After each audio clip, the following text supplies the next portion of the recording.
kalihan kula Jiang Sawazara wonten ing pawarta basa Jawi.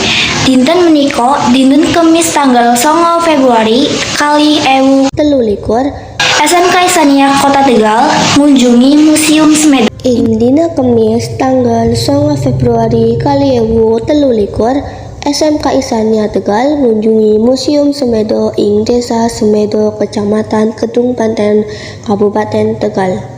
Akeh fosil-fosil ing ditemokake ing Desa Semedo wiwitan pembangunan Museum Semedo ing taun 2015. Museum Semedo dibuka ing 2002. Museum iki ngemat temuan fosil urip kuno ing Museum Semedo. Objek disimpen 3100 peninggalan kuno.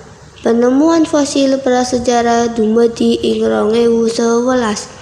Ing wektu iku sawijing warga sing jenenge Pakri nemokake pecahan tengkorak Homo erectus. Tujuan situs Semedo minangka sumber sinau sejarah. Manusa purba yaiku manusa kang urip ing jaman fragmen nalika tulisan gulung ditemokake. Temuan ing situs Semedo kalebu artefak utawa asli saka piranti budaya digunakake kanggo urip saben dina. Fosil kewan atau fauna. Fosil kewan kuno sing ditemokake ing situs Semedo minangka fosil fauna darat lan fauna laut. Mekaten pawartos saking kula, matur nuwun sanget lan saged ketemu